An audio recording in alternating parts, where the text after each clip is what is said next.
Good morning, students. Welcome back to Constitution classes. जैसा मैंने आपको बताया था कि हम लोग आने वाले टाइम में सुप्रीम कोर्ट और बाकी के टॉपिक्स करेंगे। आज हम लोग सुप्रीम कोर्ट स्टार्ट करेंगे। आज टॉपिक स्टार्ट करने से पहले कुछ चीज़ें आपसे पहले डिस्कस कर लूँ, कुछ बताना चाह रहा हूँ। मेरे पास काफ़ी मैसेजेस आते हैं कि आप लोगों को प्रॉब्लम्स आ रही हैं डिफरेंट सब्जेक्ट्स में। So what we have come to the idea that हम लोग आपको अपने व्हाट्सएप नंबर और ईमेल आईडी शेयर कर रहे हैं और इन ईमेल आईडी पे आप अपनी प्रॉब्लम्स भेज सकते हैं। आप क्लिक करके ही भेज सकते हैं अगर कोई शीट है या कोई लिटरेचर है। आप व्हाट्सएप भी भेज सकते हैं, व्हाट्सएप में वॉइस मैसेज भी भेज सकते हैं और उसका पिक्चर भी खींच के भेज सकते हैं। सो ये दो मोड्स हैं where you can send your queries and we are going to respond to your queries. Query respond करने में हो सकता है थोड़ा समय लग जाए, काफ़ी क्वेरीज आती हैं हम लोगों के पास, but we are going to respond to you और respond to your queries. So मैं हर टीचर आपको अपने डिटेल्स देगा और आज मैं दे रहा हूँ आपको। तो मेरा जो ईमेल आईडी है that is nitinrakesh@gmail.com। So this is my email ID. अगर आपको कोई भी चीज़ मुझे मेल करनी है या आप पूछना चाहते हैं तो इस पर आप लिख सकते हैं। And my WhatsApp number is 9838380700। So this is my WhatsApp number.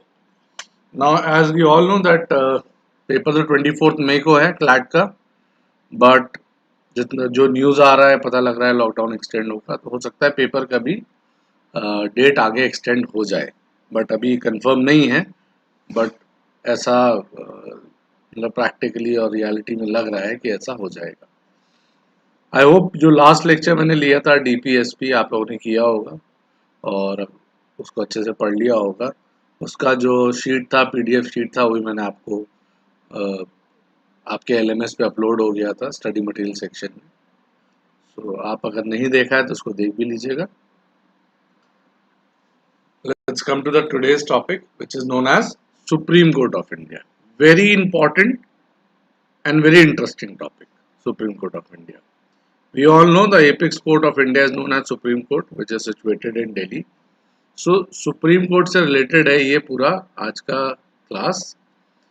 Supreme court जो है वो आर्टिकल 124 टू 147 जो कॉन्स्टिट्यूशन के दिए गए आर्टिकल्स हैं, इसमें सुप्रीम कोर्ट से ही रिलेटेड आर्टिकल्स हैं ये सारे। सो हम लोग आर्टिकल वाइज ना जाके मैंने पूरा चैप्टर क्रिएट कर दिया है आपके लिए, ल्यूसिड कर दिया, इजी कर दिया है। और जो आज डिस्कशन करेंगे या जो आज आपको मैं बताऊंगा that will be related to appointment of जजेस, qualification and what is the process of removal of जजेस। उसके बाद मैं आपको बताऊंगा जो सुप्रीम कोर्ट के ज्यूरिसडिक्शंस है और जो पावर्स है सुप्रीम कोर्ट के।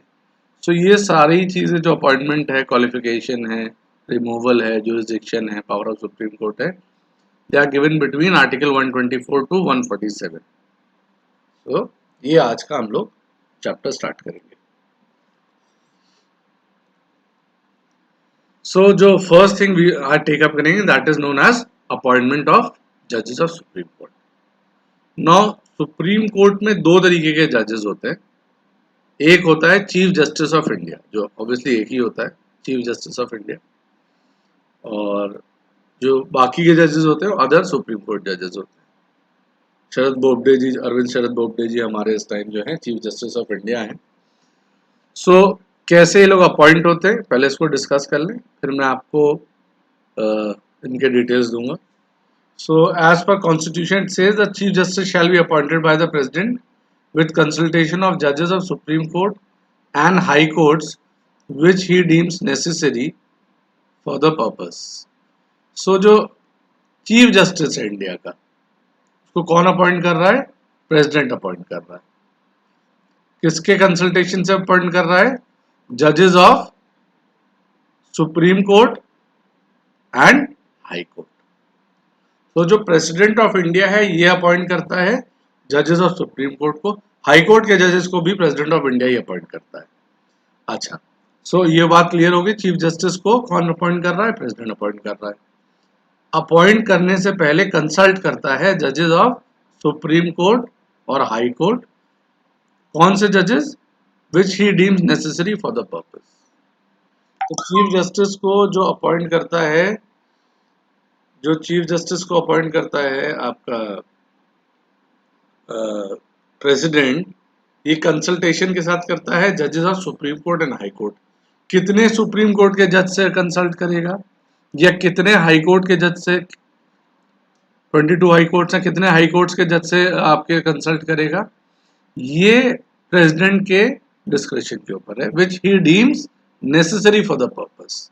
ये बहुत क्लियरली मेंशन्ड है कि जरूरी नहीं ये सारे ही वो सुप्रीम कोर्ट के जजेस से कंसल्ट करे या सारे ही हाई कोर्ट के जजेस से कंसल्ट करे। बहुत साफ लिखा है, which he deems necessary for the purpose. So it is very clear the Chief Justice of India is appointed by the President of India, and for appointment of Chief Justice, the President is going to consult with the judges of Supreme Court and High Court. So this is clear. Now talking about other judges of Supreme Court. The other judges of Supreme Court shall be appointed by President. जो बाकी के भी supreme court के जजेस हैं वो भी, उनको भी प्रेसिडेंट ही अपॉइंट कर रहा है, with consultation of Chief Justice of India and other judges of Supreme Court and High Court as he deems necessary for the purpose. अब क्या बात हो रही है कि जो बाकी के जजेस हैं सुप्रीम कोर्ट के, उनको कौन अपॉइंट करता है? उनको भी प्रेसिडेंट ही अपॉइंट करता है with consultation of chief justice. मतलब ये है कि जो सुप्रीम कोर्ट के बाकी के जज हैं उन्हें भी प्रेसिडेंट अपॉइंट करेगा, बट इनको अपॉइंट करने से पहले वो चीफ जस्टिस से कंसल्ट करेगा और बाकी जजेस से भी कंसल्ट कर सकता है जो सुप्रीम कोर्ट और हाई कोर्ट के हैं।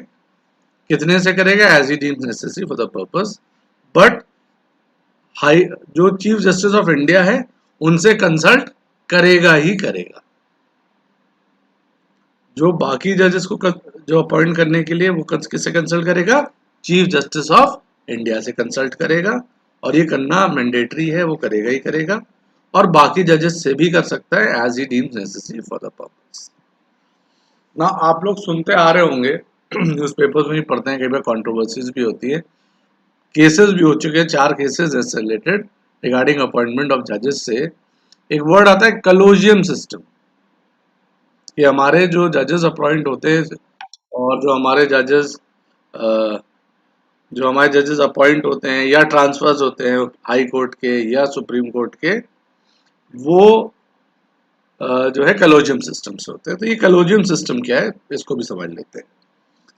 सी 1982 में पहला एक केस हुआ जिसको हम फर्स्ट जजेस केस कहते हैं, फिर दूसरा केस हुआ, तीसरा केस हुआ, चौथा केस हुआ। सो 1982 में फर्स्ट जजेस केस हुआ, फिर सेकंड जजेस केस हुआ, 98 में थर्ड जजेस केस हुआ, जिसमें अभी जो करंटली कलोजियम सिस्टम फॉलो कर रहे हैं वो जजमेंट सुप्रीम कोर्ट ने दिया। और 2015 में भी जो NJAC को जो है सुप्रीम कोर्ट ने अनकॉन्स्टिट्यूशनल, जो सुप्रीम कोर्ट की बेंच थी उसने अनकॉन्स्टिट्यूशनल बोल दिया NJAC को, ये भी जजेस केस ही बोला जाता है।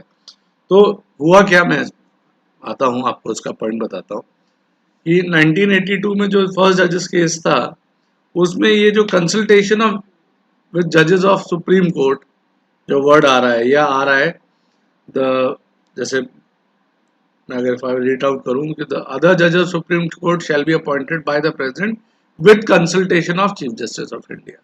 तो ये जो कंसल्टेशन है ये कैसा कंसल्टेशन होगा? ये डिस्क्रिशनरी है, कंसल्ट करे, उनकी बात माने या ना माने, इन सब चीज़ों के ऊपर ये केस हुआ था। कंसल्टेशन वर्ड के ऊपर ये केस था कि जो कंसल्टेशन होगा चीफ जस्टिस का वो प्रेसिडेंट के लिए बाइंडिंग होगा, बाइंडिंग नहीं होगा, कॉन्फ्रेंस होगा, नहीं होगा। तो 1982 का जो जजमेंट आया उसमें ये माना गया कॉन्फ्रेंस नहीं है। कॉन्फ्रेंस का मतलब ये मानना ही मानना नहीं है, डिस्क्रिशन के ऊपर है, सुप्रीम प्रेसिडेंट के ऊपर। सो अपर हैंड 1982 के जजमेंट में गवर्नमेंट और फाइनली जो सेकंड सेकंड जो हमारा जजमेंट जो सेकंड जजेस केस आया, उसमें बोल दिया गया कि भाई गवर्नमेंट गवर्नमेंट का अपर हैंड रहेगा और कॉन्करेंस बोथ पार्टी का होगा। बोथ पार्टी का मतलब चीफ जस्टिस ऑफ इंडिया और प्रेसिडेंट दोनों का होगा। चीफ जस्टिस जो है जिन लोगों को नॉमिनेट करेगा और प्रेसिडेंट को बोलेगा कि आप इनको सुप्रीम कोर्ट का जज बना दो, उसके लिए दो सीनियर मोस्ट जजेस से कंसल्ट करेगा और तब वो प्रेसिडेंट को उनको एडवाइस करेगा या बताएगा कि आप इन्हें इन जजेस को अपॉइंट करिए एज जज ऑफ सुप्रीम कोर्ट। तो पहले में क्या बोला कि भाई कॉन्करेंस नहीं है, दूसरे में बोला दोनों पार्टी में कॉन्करेंस है, आप जो है प्रेसिडेंट की भी बात, प्रेसिडेंट और जब तक चीफ जस्टिस दोनों ही एक पॉइंट पे आएंगे नहीं तब तक अपॉइंटमेंट नहीं होगा। पहले जज में पहले जो फर्स्ट जजेस केस था उसमें जज बोला था consultation is meeting of minds, second बोला दोनों पार्टी का कॉन्करेंस होना जरूरी है। थर्ड 1998 का जो जजेस केस था उसमें ये बोला, जो करेंटली जो कॉलेजियन सिस्टम है उसमें बोला चीफ जस्टिस 4 सीनियर मोस्ट जजेस के साथ कंसल्ट करके जिस डिसीजन पे आएगा वो डिसीजन अपने कंसल्टेशन में जब प्रेसिडेंट उससे कंसल्ट करेगा अपॉइंटमेंट ऑफ जजेस सुप्रीम कोर्ट में, वो चीज़ वो प्रेसिडेंट को बताएगा और प्रेसिडेंट को मानना वो बाइंडिंग होगा। अब इसमें जो थर्ड, जैसे मैं आपको बता रहा हूँ, थर्ड जजेस केस में ये कलोजियम सिस्टम जिसको हम फॉलो कर रहे हैं वो बेसिकली आया। इसमें क्या आया कि भाई एक कलोजियम सिस्टम जो करंटली फॉलोड है वो कैसा होगा, चीफ जस्टिस और 4 सीनियर मोस्ट जज सुप्रीम कोर्ट के, ये कलोजियम सिस्टम कहलाता है। ये तय करेंगे कि कौन सुप्रीम कोर्ट के जज अपॉइंट होंगे और ये आपस में कंसल्ट करके, आपस में बात करके, सजेशंस करके, डिस्कशंस करके ये प्रेसिडेंट ऑफ इंडिया को बता देंगे किसको जज बनाना, और प्रेसिडेंट ऑफ इंडिया उसी को जज अपॉइंट करेगा। अब ये फिगर है 4 सीनियर मोस्ट। अब ये 4 सीनियर मोस्ट में मान लीजिए 2 + 2, 2 कुछ और बोल रहे हैं और 2 कुछ और बोल रहे हैं, मतलब they are not agreeing to same thing. तो ये चीफ जस्टिस जब तक कम से कम 3 लोग एक बात नहीं बोलेंगे उन लोगों को उस डिसीजन को आगे फॉरवर्ड नहीं कर सकते। सो कलोजियन सिस्टम में क्या है, Chief Justice plus 4 senior most जजेस of supreme Court will make a report, will suggest the president of India कि आप किनको अपॉइंट करेंगे जजेस। This is known as collegium system. अभी क्या हुआ 2014 में, इसके बाद थर्ड जजेस केस के बाद की बात है, 2014 में 99 अमेंडमेंट एक्ट आया। इसमें जैसा मैं आपको बता रहा हूँ कि अभी तक 3 केसेस हो चुके थे, फर्स्ट जजेस केस, सेकंड जजेस केस एंड थर्ड जजेस केस। इस डेट से पहले थर्ड जजेस केस का 1998 में जजमेंट आया था। एक रस्सा कसी सी थी, टैगवॉर थी बिटवीन गवर्नमेंट एंड जजेस ऑफ सुप्रीम कोर्ट और द जुडिशरी, नॉट जजेस ऑफ सुप्रीम कोर्ट। गवर्नमेंट हमेशा से जो अपॉइंटमेंट ऑफ जजेस है उसमें अपना से चाहती थी और जुडिशरी, इंडिपेंडेंस ऑफ जुडिशरी, जैसा आप लोग जानते हैं separation of judiciary from executive हमारा एक बेसिक फीचर है कॉन्स्टिट्यूशन का, जुडिशरी हमेशा अपने आप को सेपरेट रखना चाहती थी। सो ये 82 से होता आ रहा था कि गवर्नमेंट चाहती थी कि अपॉइंटमेंट, अगर आप देखिए तो प्रेसिडेंट एग्जीक्यूटिव होता है, तो ऑलरेडी एग्जीक्यूटिव ही अपॉइंट कर रहा है, बट हमारा जो गवर्नमेंट थी वो चाहती थी कि उसका ज़्यादा से हो अपॉइंटमेंट ऑफ जजेस में। तो उसने प्रपोज किया कि एक नेशनल जुडिशियल अपॉइंटमेंट कमीशन होना चाहिए। और इस कमीशन में क्या होता था, इस कमीशन में इन्होंने बोला कि टोटल जो है हमारे जो मेंबर्स होंगे वो 6 मेंबर्स होंगे जो अपॉइंट करेंगे जजेस को। ये 99 अमेंडमेंट एक्ट 2014 जो आया उसमें ये बात आई। टोटल नंबर ऑफ मेंबर्स वो मतलब कितने होंगे, 6 होंगे। 6 का क्या होगा, एक सीजेआई होगा, 2 सीनियर जजेस होंगे सुप्रीम कोर्ट के सीनियर मोस्ट, एक आपका इंडिया का लॉ मिनिस्टर हो जाएगा, लॉ मिनिस्टर ऑफ इंडिया, और 2 और मेंबर्स होंगे। ये जो 2 मेंबर्स और होंगे इनको कौन सिलेक्ट करेगा, ये बाकी लोग ये सिलेक्ट करेंगे कौन होगा। टोटल 6 होंगे, ये बेसिकली नॉन जुडिशरी वाले होंगे, तो एग्जीक्यूटिव्स होंगे बेसिकली। तो अगर आप देखें तो 3 एग्जीक्यूटिव और 3 जुडिशरी के मेंबर सेलेक्ट करेंगे, अपॉइंट करेंगे जजेस को। ये एनजेसी कह रहा हूँ, एनजेएसी से 2099 अमेंडमेंट में गवर्नमेंट ने प्रपोज किया और ये बिल पास कर दिया अमेंडमेंट एक्ट। 2015 में ये जजमेंट आता है सुप्रीम कोर्ट का अक्टूबर में, 16 अक्टूबर को, 16 अक्टूबर 2015। और ये जो जजमेंट आता है 4:1 के रेशियो में, कॉन्स्टिट्यूशन बेंच जो बैठती है 5 जजेस की, 4:1 में ये जजमेंट आता है कि जो नेशनल जुडिशियल अपॉइंटमेंट कमीशन है ये अनकॉन्स्टिट्यूशनल है, ये कॉन्स्टिट्यूशनल है ही नहीं। और जो अपॉइंटमेंट ऑफ जजेस है, यही जो पुराना 1998 का जजमेंट था जजेस के, थर्ड जजेस केस का, इसी सिस्टम को फॉलो करेंगे। एंड द जजेस of supreme Court will B appointed by the president of India with consultation of Chief Justice and other judges of Supreme Court and High Court as he deems necessary for the purpose।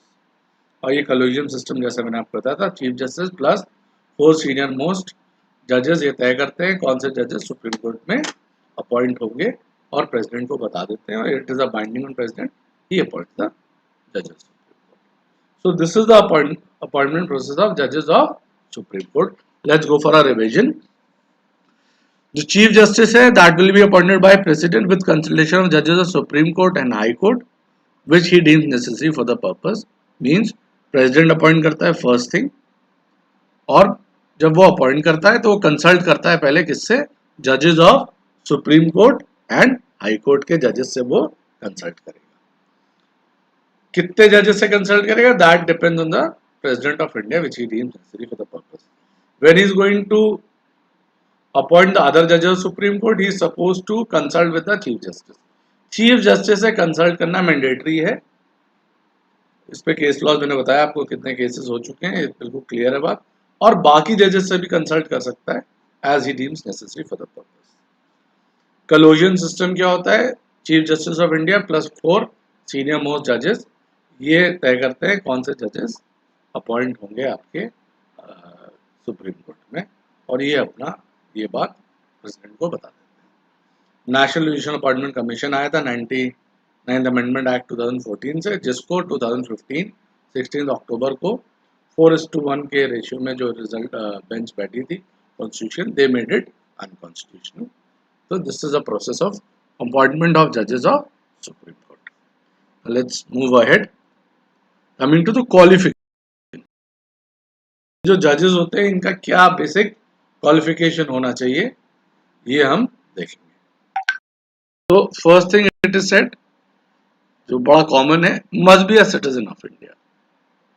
जो भी supreme court का जज appoint होगा that person should be citizen of India. Second is has been for at least 5 years a judge of a high court or 2 or more such courts in succession। So 5 साल minimum 5 years के लिए जज रहे हो high court के लिए, या high court के बराबर के 2 कोर्ट्स में सक्सेशन में जज रहे हो, या 10 years एडवोकेट रहे हो हाई कोर्ट में। ये दोनों में और है, जज या एडवोकेट। और one of the most important thing, he must be a distinguished jurist in the eye of the president। President को ये लगना चाहिए कि ये जो कैंडिडेट है, he is a distinguished jurist। distinguished jurist means law, so distinguished jurist बहुत simple है क्वालिफिकेशन, कोई बड़ी चीज नहीं है। And he should be less than 65 years of age। Retirement age जो सुप्रीम कोर्ट के जजेस की दैट इज 65, तो ऑब्वियसली 65 से एज उनका कम होना चाहिए।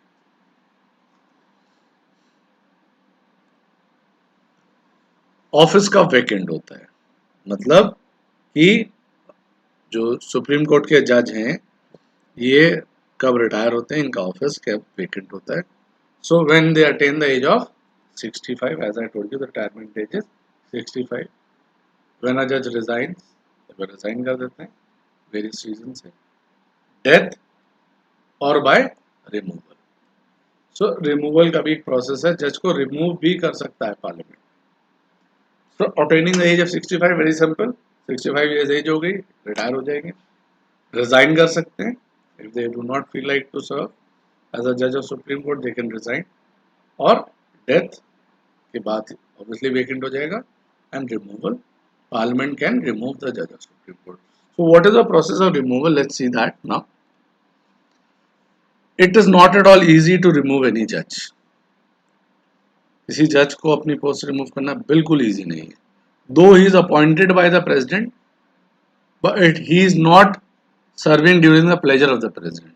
During the pleasure of the president का मतलब होता है कि प्रेसिडेंट जब तक चाहे तब तक वो सर्व करेगा. कई ऐसे अपॉइंटमेंट्स हैं, बाकी मैं आपको आगे भी पढ़ाऊंगा, जो during the pleasure of the president रहते हैं, यानी जब तक प्रेसिडेंट चाहे वो उस पोस्ट पर रहते हैं. सो जज को रिमूव करने के क्या ग्राउंड्स हैं, ये हम लोग कवर करेंगे. क्या ग्राउंड्स हैं, what is the process. So the जज of supreme Court is removed, and for removing him, the act we follow is known as Judges Inquiry Act 1968. So जो कॉन्स्टिट्यूशन है उसमें थोड़ा सा दिया है रिमूवल ऑफ जजेस के बारे में. तो पूरी प्रोसेस है वो हम फॉलो करते हैं. जो प्रोसीडिंग्स है फॉलो करते हैं जजेस इंक्वायरी एक्ट 1968 में. ये कंप्लीट प्रोसीजर प्रोसेस सब कुछ दिया गया है. So what will can be the grounds of removal. जज को किस ग्राउंड्स पे आप रिमूव करेंगे. सो जो ग्राउंड्स हैं those are known as proved misbehaviour. Misbehaviour and misconduct भी आता है. मिसकंडक्ट, मिसबिहेवियर और मिसकंडक्ट और इनकैपेसिटी. सो प्रूव्ड, मिसबिहेवियर और इनकैपेसिटी. मिसबिहेवियर कहीं डिफाइंड नहीं है कॉन्स्टिट्यूशन में, but with examples we can understand. Coming drunk to the court, tearing off the files, misbehaving with women staff can be the example of, not always, I'm using the word can be the example of misbehavior. Incapacity, the person has become incapable of performing his duties. He is suffering from some mental ailment. So he is not mentally fit, or he is not physically fit. Paralysis हो गया है. So these can be examples of incapacity or misbehavior. So these are the two grounds on which a judge of a Supreme Court can be removed from his office. So before removing a judge from his office, we have to pass a motion. And basically this motion is known as impeachment motion. And this motion is passed, can be passed or can be initiated, not passed, can be initiated from Lok Sabha or from Rajya Sabha. So Lok Sabha से भी initiate हो सकता है, Rajya Sabha से भी initiate हो सकता है. Suppose if it is the impeachment motion initiated from Lok Sabha, so it must be signed by at least 100 members of Lok Sabha. That whatever the ground they are putting, let's take an example of incapacity, that 100 members of Lok Sabha will sign this motion that the judge is incapable of performing his duties. So there will be at least 100 members. Or if it is initiated in Rajya Sabha, then it should be signed by at least 50 members before they submit this motion to the Speaker or the Chairman of Rajya Sabha. So I'm repeating, the motion, the impeachment motion can be introduced, initiated in both the houses of the Parliament. It can be initiated from in Lok Sabha also or in Rajya Sabha also. If it is initiated in Lok Sabha, it should be signed by at least 100 members. If it is initiated in Rajya Sabha, it should be signed by at least 50 members. And they can submit this motion to the Speaker in the case of Lok Sabha, Chairman in the case of Rajya Sabha. Now it depends on the Speaker or the Chairman of the Rajya Sabha that they accept it or they reject it. They accept means, okay, they accept that, okay, the allegations are there and we are going to inquire about it. and they can dismiss it that we are not interested to inquire about it. So this is the power of the speaker or the chairman, that they accept the motion or they reject the motion. Clear? So if suppose they admit the motion, if they admit the motion, then what they are going to do? They are going to constitute a 3-member committee for the investigation. They are going to constitute a 3 members committee for investigation. Okay? So who is going to do that? Speaker or chairman, they are going to constitute it. 3 members committee to investigate. Now this 3 members committee will include the Chief Justice of India or senior judges of Supreme Court. Now why or is there? Suppose the motion is against the Chief Justice, then the other senior judge of the Supreme Court will be the part of the investigation committee. If it is against any judge of a Supreme Court, then obviously the Chief Justice of India will be the part of the investigation committee. So it will be the Chief Justice of India or any judge of the Supreme Court, as I mentioned. Any Chief Justice, और एक तो ये हो गया आपका member, 1 member this will be this. Second member will be Chief Justice of any High Court. So there will be 2 members. One will be Chief Justice of India and Chief Justice of High Court, and one distinguished jurist who has very proper and sound knowledge of law. So these 3 members will become a committee, a team, who is going to investigate about the charges made by acquisition made by a member of Lok Sabha or Rajya Sabha, whatever the case may be. So let's revise a bit. It is regulated by the removal of judges. Proceedings are regulated by the Judges Inquiry Act 1968. The grounds to remove a judge is prove misbehavior or incapacity. Misconduct is also a part of misbehavior. For the process, ये process Lok Sabha से भी start हो सकती है या राज्यसभा से भी start हो सकती है. If it initiates from Lok Sabha, 100 members should sign the motion. If it initiates from Rajya Sabha, 50 members should sign the motion before they submit it to the speaker. Now this is a discretion of the speaker or the chairman to admit it or to dismiss the motion. This motion is known as impeachment motion. If they admit, if the chairman or the speaker admits, they want to constitute a 3 members committee to investigate about the charges. This 3 members committee will include Chief Justice or other judge of a Supreme Court, Chief Justice of a High Court, and a distinguished jurist. So यहाँ तक investigation ये committee बन गई है. अब ये investigation committee क्या करेगी? They'll investigate and they'll submit the report. And after the investigation, अगर उनको लगता है that the judge is guilty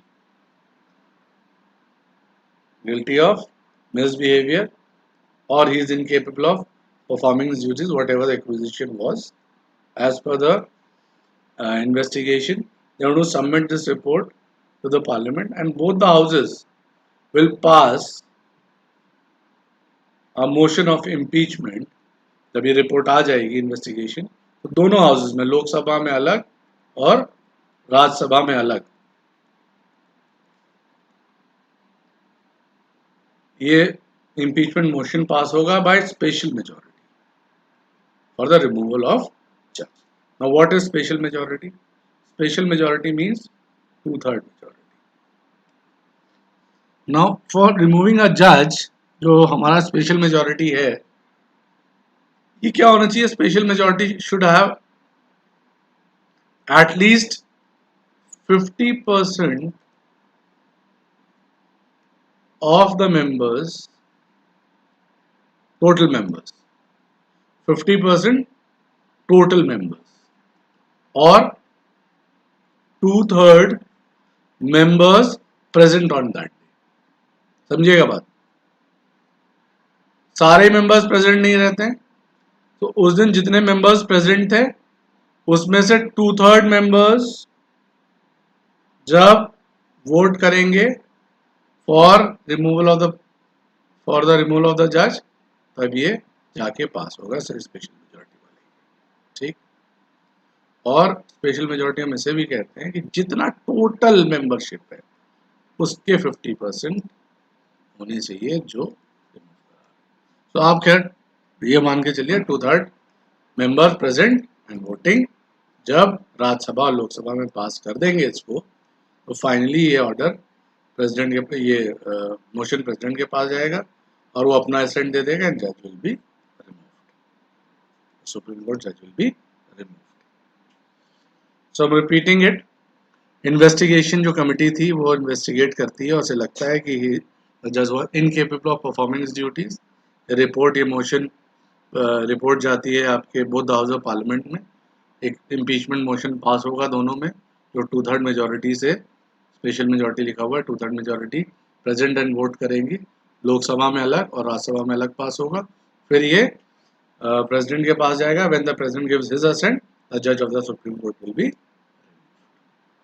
So this is a process of removing a judge of a Supreme Court. So step by step I have told you there will be an regulate होता है जजेस inquiry act से। Grounds है misbehaviour, misconduct और incapacity.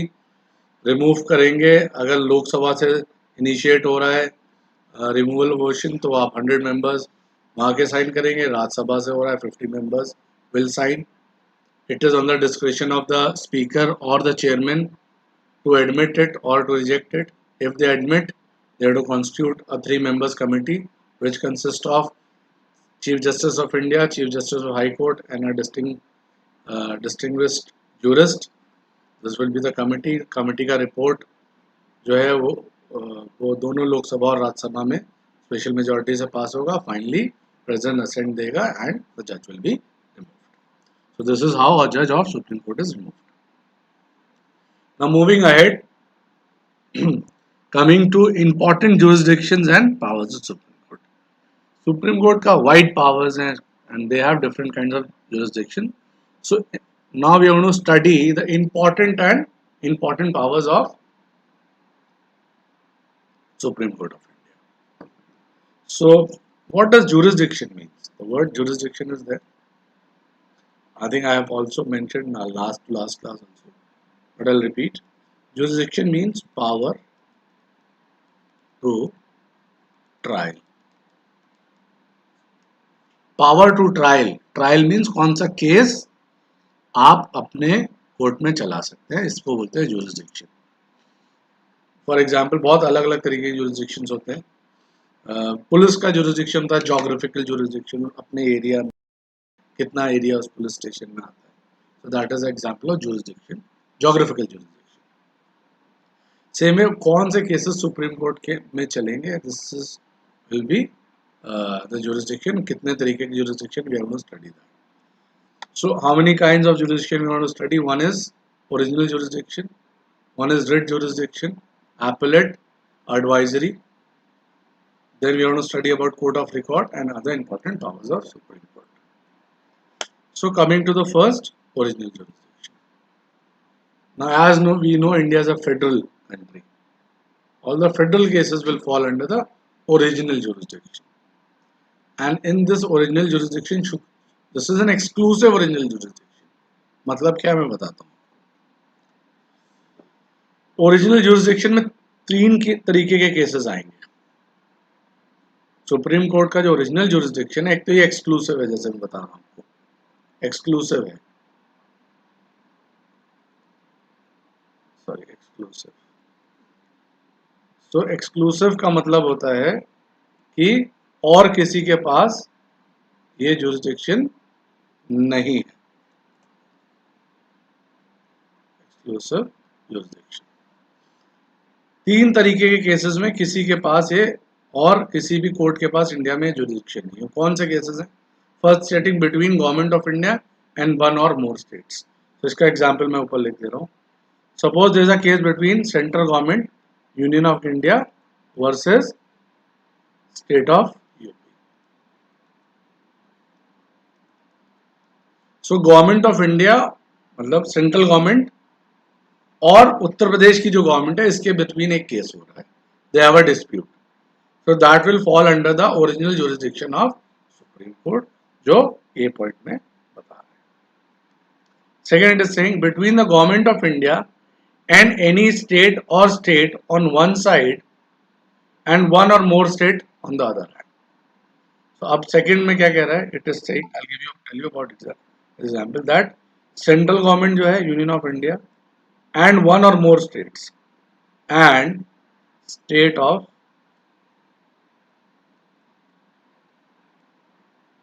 Bihar versus one और more state of UP. So यहां क्या था, central government versus one state था। दूसरे बी में क्या कह रहा है, सेंट्रल गवर्नमेंट और एक स्टेट एक साइड है वर्सेस दूसरे स्टेट की गवर्नमेंट एक साइड है। So this is a part of original jurisdiction.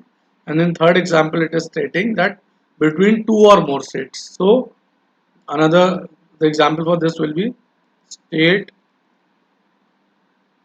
of UP versus state of Bihar. So दो states के बीच में भी state of Bihar अगर केस है तो that will fall under the original jurisdiction of Supreme Court. So there are three kinds of matters which fall under the original jurisdiction of Supreme Court. One is between central government versus another state. Second type of cases will be central government and other states on one side, one or more state on one side versus another state. So the example is Union of India and state of Bihar versus state of UP. And third kind of cases will be between two or more states. So state of UP versus state of Bihar. So इस तीन तरीके के cases will fall under the exclusive original jurisdiction of Supreme Court. ये exclusive है और ये cases और कहीं नहीं ट्राई हो सकते, इनका जुरिसडिक्शन किसी और कोर्ट के पास नहीं है। थोड़े डिटेल्स कुछ पॉइंट्स इसमें मैं आपको और इनपुट देना चाहूंगा। अगर वाटर रिलेटेड डिस्प्यूट्स है, water related means related to rivers, कई बार आपने सुना होगा ऐसा होता है बिटवीन टू स्टेट्स, तो वो फॉल नहीं करेंगे original jurisdiction. It is written in constitution, it is given in constitution.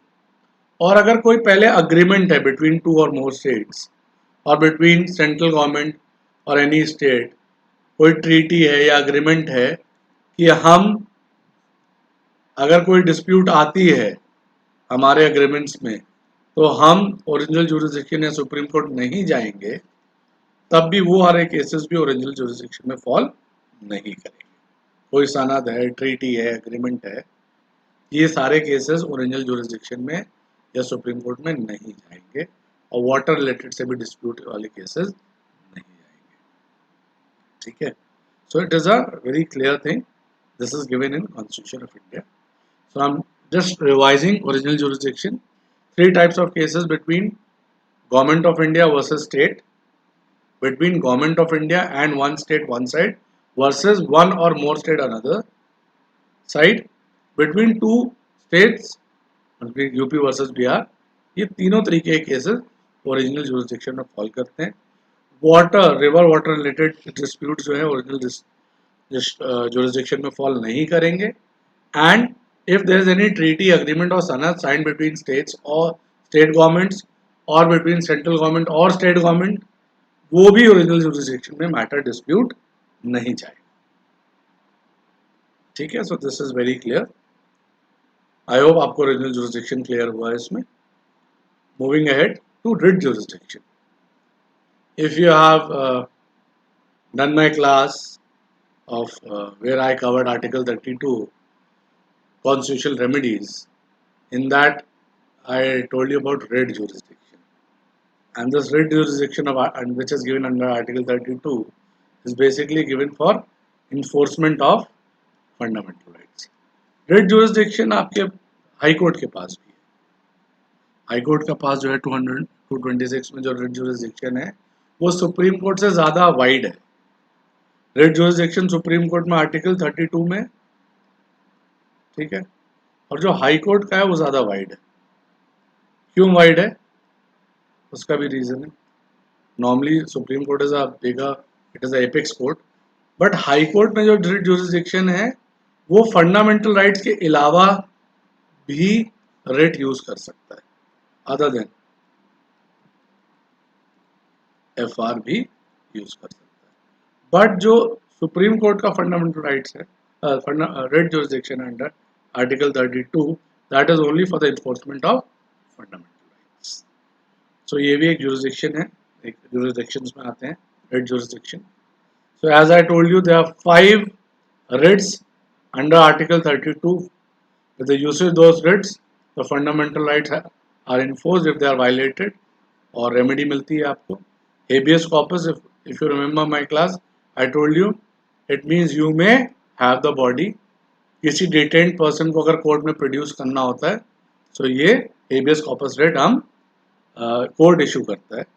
Mandamus, अगर किसी गवर्नमेंट बॉडी से उसकी स्टैट्यूटरी ड्यूटी परफॉर्म करानी होती है तो कोर्ट इशू करता है। प्रोहिबिशन, जब कोई court out of jurisdiction case अपने मैटर ले लेता है तो उसकी प्रोसीडिंग को रुकवाने के लिए और ट्रांसफ़र कराने के लिए, प्रोहिबिट करने के लिए यूज़ होती है। सेट्योररी, किसी डिसीजन को कॉस्ट करने के लिए कोर्ट के, जब वो डिसीजन उस कोर्ट ने दिया होता है where the court never had the judgment, never had the jurisdiction regarding that matter, to cause that decision, writ of certiorari is issued. And quo warranto means by what authority, when you have to inquire that by what authority a person is asserting his right over the post or the designation, then the writ of quo warranto is issued by the court. I have told you all this in details. So I have just given you a revision about it, a fast revision about these writs. So writ jurisdiction is there, which is in form of this 5 writs under Article 32 of Constitution of India for Supreme Court. So we have covered original jurisdiction, we have covered writ jurisdiction, which is given for enforcement of fundamental rights. Now coming to the third jurisdiction, which is a very important jurisdiction, appellate jurisdiction. Appellate word बना है appeal से. We all know that Supreme Court is the highest court of apex court. It is the highest court of law in India, and it has the appellate jurisdiction in the following matters. Civil matters जितने भी होंगे इनका apex finally जो judgment होगा वो कहाँ से होगा, Supreme Court से. Finally, in the sense, highest court of appeal Supreme Court है. Same way in criminal matters, constitutional matters. जो हाई कोर्ट से अपील करके सुप्रीम कोर्ट जाते हैं मैटर सिविल में या क्रिमिनल में, इसमें सर्टिफिकेट देता है राइट टू अपील का, उसके पूरे डिटेल्स हैं ये जो आपके 132 टू 138 सारी चीज़ें दी गई हैं आर्टिकल में। सो कुछ जिनमें भी सर्टिफिकेट्स होते हैं उनमें आपका राइट होता है to appeal to supreme court. So highest court of appeal for civil matters and criminal matters supreme court, यही फाइनली जजमेंट देते हैं। Even for constitutional matters also, constitutional matters का जो जुरिस्डिक्शन होता है मिनिमम हाई कोर्ट के पास है और हाई कोर्ट से सुप्रीम कोर्ट जाता है। सो कॉन्स्टिट्यूशनल मैटर्स का भी जो एपेक्स कोर्ट है और जो हाईएस्ट कोर्ट ऑफ अपील है और एपलेट जुरिस्डिक्शन है वो सुप्रीम कोर्ट के पास है। And then special leave to appeal, article 136 में कवर किया गया है कॉन्स्टिट्यूशन के। Now what is special leave to appeal, थोड़ा डिफरेंट है, तो समझ लेते हैं। कई बार किसी ट्रिब्यूनल या कोर्ट के डिसीजन को अगेंस्ट डायरेक्टली सुप्रीम कोर्ट में केस जा सकता है। नॉर्मली क्या होता है, we go to the court which that court जिसका जुरिस्डिक्शन होता है and the most subordinate court जो होता है। फॉर एग्जाम्पल कि कोई मैटर होता है लखनऊ में, सिविल मैटर होता है, तो हम सीधे हाई कोर्ट नहीं जाएंगे मैटर लेके। अगर उसका जुरिस्डिक्शन हमारे डिस्ट्रिक्ट कोर्ट में है तो हम डिस्ट्रिक्ट कोर्ट जाएंगे। तो डिस्ट्रिक्ट कोर्ट में कोई मैटर चल रहा है और डिस्ट्रिक्ट कोर्ट से डायरेक्ट सुप्रीम कोर्ट चला जाए, ऐसे को बोलते हैं स्पेशल लीव टू अपील। अभी आर्टिकल 136 में डिफाइंड है, normally supreme court special leave to appeal discretionary power है, एक्सेप्ट करे स्पेशल लीव टू अपील या डिसमिस करे। एक्सेप्ट कब करता है?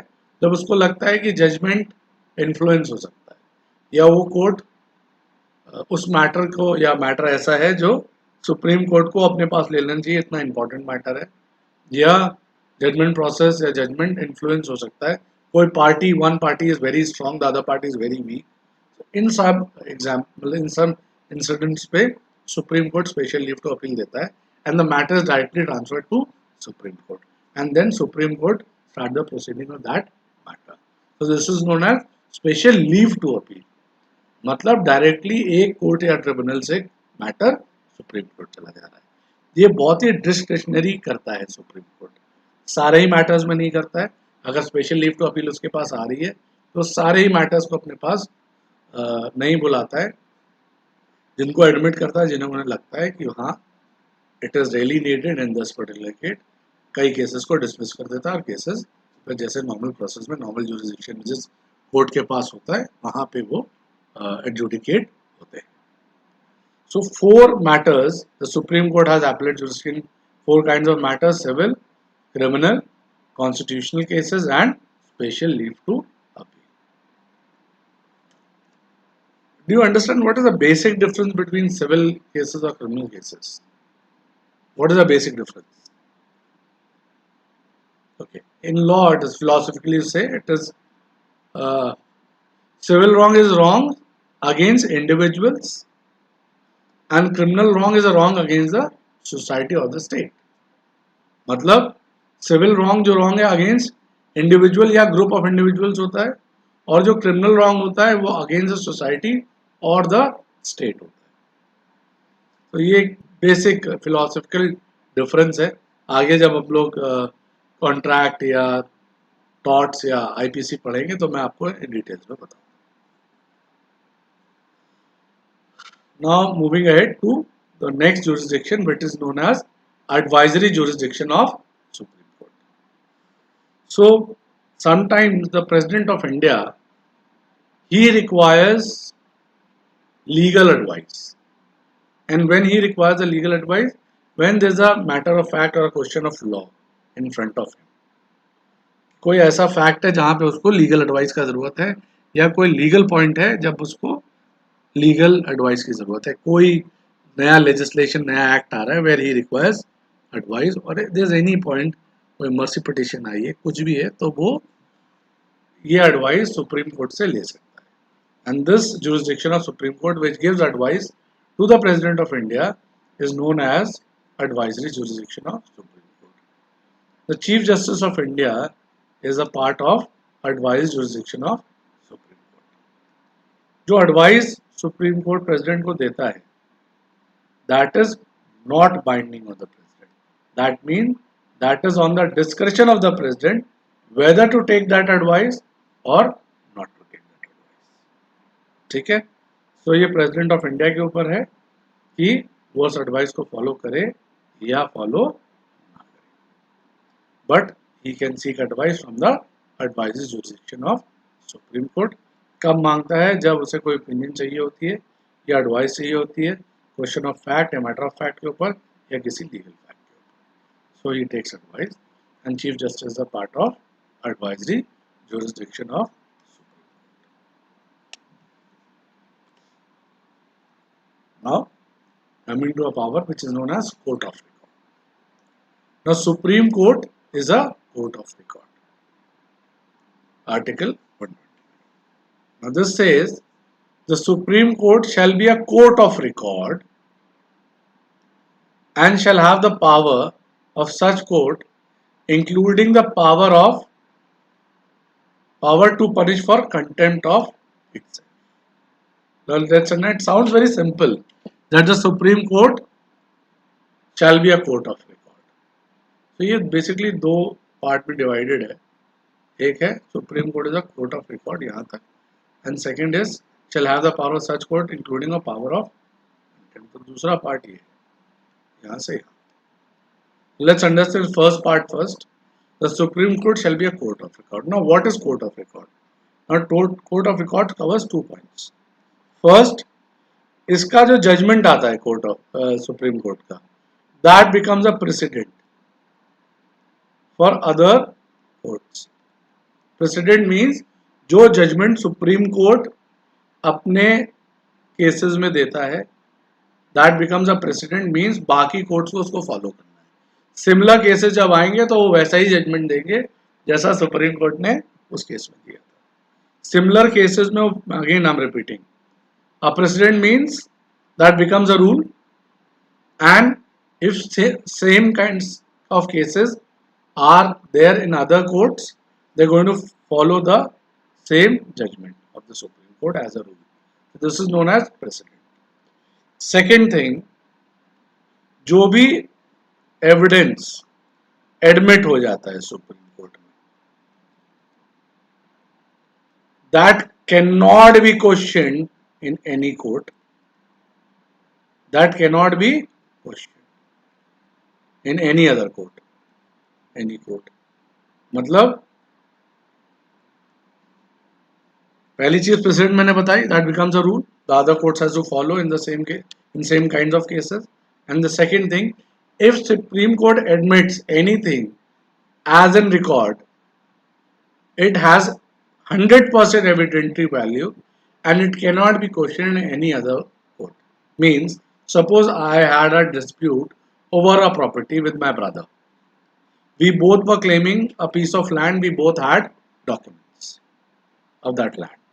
The case started from a district court, went to High Court, then finally went to the Supreme Court, and Supreme Court gave the judgment in favor of me. Supreme Court said the document which Nitin Rakesh had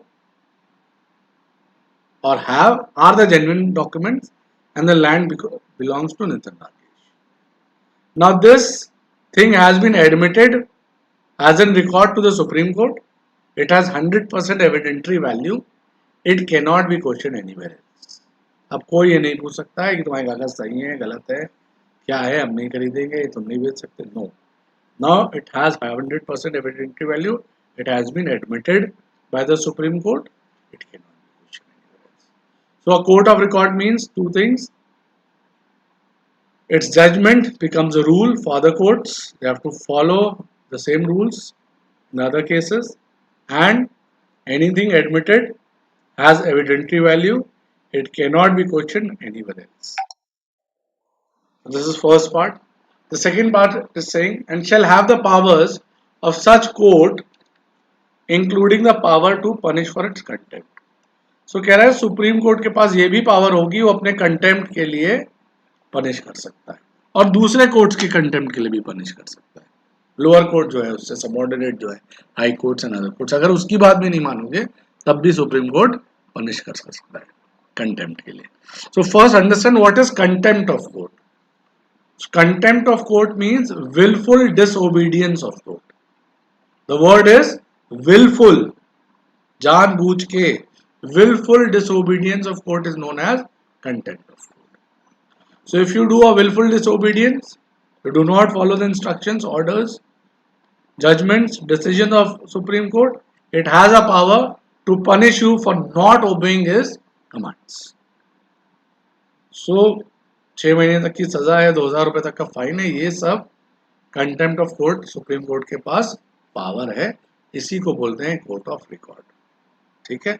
so court of record includes president, evidentiary value, whichever has been admitted cannot be questioned, and it also confers the power to punish for its contempt of court.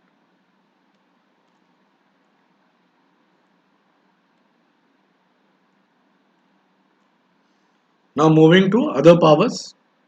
Other than this, some important others powers जो है वो भी हम cover करेंगे. So एक बड़ा ही important power है जिसे हम कहते हैं जुडिशियल रिव्यू पावर. आर्टिकल 13 में है, हमने डिस्कस किया फंडामेंटल राइट्स, और भी आर्टिकल्स में कवर है, 359 में कवर है. सो जुडिशियल रिव्यू होता क्या है?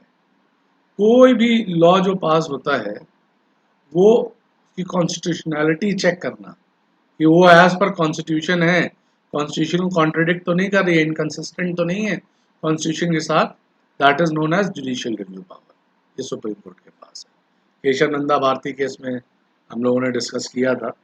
ये जो केस लॉज है मैं बड़े आपको बहुत शॉर्ट में बता रहा हूँ अभी, ये बिल्कुल डीप में केस लॉज में टेकअप करूँगा आपके एंड में, एंड इन द सेंस जब ये काफ़ी चैप्टर्स हो जाएंगे तो केशव नंदा भारती है, गोलकनाथ है, जो इंपॉर्टेंट कॉन्स्टिट्यूशनल केसेस हैं उनको टेकअप करूँगा। मैंने जैसे आपको केशव नंदा भारती केस के बारे में बताया था कि उसमें बेसिक स्ट्रक्चर डॉक्ट्रिन के बारे में पहली बार जिक्र हुआ, और उसके जजमेंट में 1973 का ये जजमेंट है, तो उसमें ये बोला गया कि जुडिशियल रिव्यू का पावर है, बट अमेंडमेंट्स के लिए नहीं है, बट बाकी के लिए, और बेसिक स्ट्रक्चर को अमेंड नहीं कर सकता है पार्लियामेंट। तो बेसिकली कॉन्स्टिट्यूशनैलिटी चेक करने के लिए जुडिशियल रिव्यू का पावर सुप्रीम कोर्ट के पास है। अगर देखता है कि कोई नया लॉ या कोई एक्ट कॉन्स्टिट्यूशन को वायलेट कर रहा है या उसके साथ इनकंसिस्टेंट है, तो उसको नल या वॉइड वो उसके पास पावर है, वो कर सकता है supreme court. This is known as judicial review power. Any dispute which arises of election of regarding to election of president or vice president, Supreme Court exclusive powers is related. Exclusive, और किसी के पास power नहीं है इस matter में अगर dispute होगी तो एक्सक्लूसिवली जो सुप्रीम कोर्ट का डिसीजन है वो माना जाएगा, और पावर्स भी इन्हीं के पास है dispute related to election of president and vice president. Power to review its own judgment, ये अलग पावर है। पहले जुडिशियल रिव्यू की बात हो रही थी, ठीक है, वो जुडिशियल रिव्यू कोई भी एक्ट से रिलेटेड था, कोई एक्ट पास होता है वो कॉन्स्टिट्यूशन से वायलेट तो नहीं कर रहा है, ये जुडिशियल रिव्यू में देखते हैं। अभी क्या कह रहा है, जो अपने ही डिसीजंस दिए हैं सुप्रीम कोर्ट के, जो पुराने डिसीजन है उनको भी रिव्यू कर सकता है, और अगर लगता है तो चेंज भी कर सकता है। जो जजमेंट्स उसने खुद दिए हैं पास्ट में उनको खुद रिव्यू कर सकता है, और उन जजमेंट्स को अगर लगता है कि वो सही नहीं है एज पर टुडेज सिचुएशन और कंडीशंस, भाई law is for the society, it is dynamic, so वो चेंज कर सकता है अगर उसे ऐसा लगता है। केशव नंदा भारती केस में ऐसा हुआ है, गोलकनाथ केस में हुआ है कि उन्होंने केसेस को चेंज, अपने जजमेंट को, पुराने जजमेंट्स को चेंज किया है। So this is the power of reviews own judgments. Now, it is authorized to withdraw pending cases of high courts and decide by itself. अगर बहुत सारी application, same kind of application different different high courts में पड़ी हैं, तो उसके बाद normally supreme court क्या करता है, वो सारी एप्लीकेशन को बोलता है आप रहने दो, हम टेकअप करेंगे। ये आपने अगर लेटेस्ट देखे तो एनआरसी एनआरसी या जो आपका सीएए से रिलेटेड कई हाई कोर्ट्स में पिटिशन आई, तो सुप्रीम कोर्ट ने बोला आप लोग रहने दो, हम टेकअप कर लेंगे, ठीक है। So this is a power of supreme court that it can withdraw the pending cases of High Court and call these cases to its own jurisdiction and decide about those cases. This is also a power of Supreme Court. Supreme Court is a final interpreter of Constitution of India. So Constitution of India का जो final interpreter है वो कौन है? Supreme Court of India है। Finally जो Constitution में को interpret करना, उसको समझना, उसको बताना, ये सुप्रीम कोर्ट की पावर है, ये पार्लियामेंट की पावर नहीं है। And one of the most important power is judicial superintendence over and control over all the courts and tribunals. जितने भी इंडिया में कोर्ट्स हैं, ट्रिब्यूनल्स हैं, उनके ऊपर कंट्रोल और जुडिशियल सुपरिटेंडेंस सुप्रीम कोर्ट का होगा। So these are the other important powers of supreme court of India. I hope आपको जो चैप्टर है वो समझ में आया है। अगर आपको कोई भी प्रॉब्लम्स हैं, as I said, you can mail me, और you want to discuss anything with me, you can send me WhatsApps also, and as I have shared you my email ID and WhatsApp number also, आप इस पे nitinrakesh@llb@gmail.com पे you can send me emailers, and you can send me WhatsApp on 9838 380 700. So Supreme Court का chapter, which is from Article 124 to 147, I have covered. In next class, I'll try to cover President का जो chapter है उसको cover करेंगे हम लोग, और बाकी मुझे लगता है 4-5 चैप्टर्स में काफ़ी हम लोग कॉन्स्टिट्यूशन कवर कर लेंगे जो क्लैट या आपके एंट्रेंस से रिलेटेड है, और उसके बाद हम लोग केस लॉस भी कवर करेंगे। एलएमएस पे मैं बार बार आप लोगों से कहता हूँ, एलएमएस पे बहुत सारे टेस्ट हैं, अपेयर करिए। अभी latest video Sagar Joshi sir का आया है, जो फाउंडर डायरेक्टर है हमारे, about how to prepare in last 45 days. उस वीडियो को देखिए, वेरी इंपॉर्टेंट, बहुत ही इंपॉर्टेंट वीडियो है वो, और सर का वास्ट एक्सपीरियंस है इस लाइन में, क्लैट प्रिपरेशन में। वो उनके इनपुट्स बहुत इंपॉर्टेंट है, उनको फॉलो करिए। सारी जो क्लासेस हो रही हैं उनको रेगुलर करिए, उनका मटेरियल यूज़ करिए। If you have any problem you are free to contact us. Thank you so much. Be safe at your place, don't go out. Corona के केसेस बढ़ते जा रहे हैं। Study hard at your place. I wish you luck, और next class में हम लोग मिलेंगे। स्टे हेल्दी, बाय बाय, जय हिंद।